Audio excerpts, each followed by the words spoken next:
নমস্কার। এখন বর্তমানে আয়ুষ্মান ভারত কার্ড কি ই-কেওয়াইসি করতে হবে, না করলে হবে না? চলুন বিস্তারিত এক্ষুনি আপনাদের উদাহরণের মাধ্যমে দেখিয়ে দিচ্ছি। এই সাইডে আসা লিঙ্কটা আমি ভিডিও ডেসক্রিপশানে দিয়ে দিব, আপনারা এই সাইডে চলে আসবেন।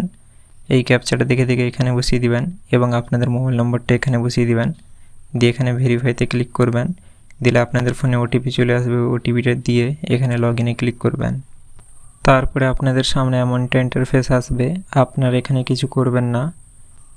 এবারে এখান থেকে ওয়েস্ট বেঙ্গলটা সিলেক্ট করবেন এবং এখানেও কিছু করবেন না, এবং এখান থেকে আপনাদের জেলাটা সিলেক্ট করে নেবেন এবং এখান থেকে আপনাদের আধার কার্ডটা সিলেক্ট করবেন, দিয়ে এখানে আধার কার্ডের নম্বরটা দিয়ে দিবেন এবং এই ক্যাপচাটা দেখে এখানে বসিয়ে দিবেন।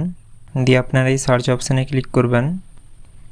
দিলে আপনাদের সামনে এমনটা ইন্টারফেস চলে আসবে, আপনারা একটু নিচের দিকে স্ক্রল করবেন।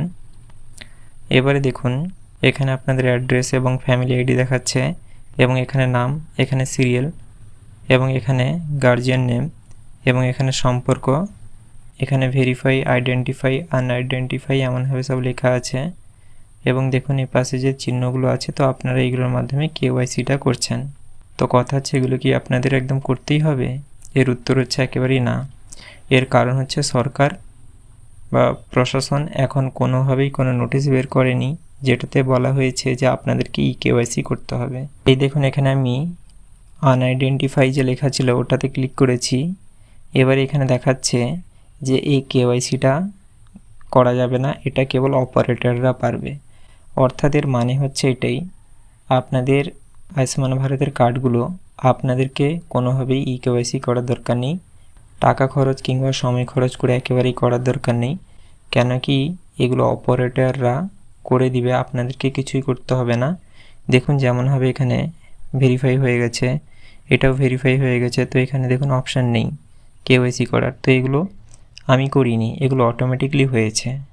তো তাই আপনারা এ ব্যাপারে একদম মাথা ঘামাবেন না, কোনো রকম কিছু অসুবিধা নেই, এটা অটোমেটিকলি এই কেওয়াইসিটা হয়ে যাবে। দেখতেই পাচ্ছেন এখানে দুটো উদাহরণই দিচ্ছি আমি। দেখুন এখানে যে আইডেন্টিফাই দেখাচ্ছে, কেবল এটারই কেওয়াইসিটা করা যাবে, এই হচ্ছে ব্যাপার। এবার এই যে আনআইডেন্টিফাই দেখাচ্ছে, তো এটারও কেওয়াইসিটা করা যাবে না। দেখুন এখানে ক্লিক করলে এখানে বলছে অপারেটররা পারবে, তো ব্যাপার হচ্ছে সেইটা। সরকারের তরফ থেকে কোনো ঘোষণা নেই যে আপনাদেরকে ই-কেওয়াইসিটা করতে হবে, কিংবা প্রশাসনের তরফ থেকেও কোনো খবর নেই। তো তাই আপনাদের করার কোনো রকমই দরকার নেই, এটা অটোমেটিকলি হয়ে যাবে। সময় যাবে কিছুদিন অন্তর, আপনারা চেক করতে পারেন, দিলে দেখবেন ই-কেওয়াইসিটা আপনাদের কমপ্লিট হয়ে গেছে এবং এখানে ভেরিফাই লেখা চলে আসবে। তারপর এখানে স্টেট ভেরিফিকেশান পেন্ডিংয়ে পড়ে যাবে আপনাদের নামটা।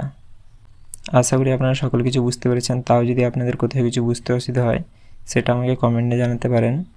পুরো ভিডিওটা দেখার জন্য আপনাদের অসংখ্য ধন্যবাদ।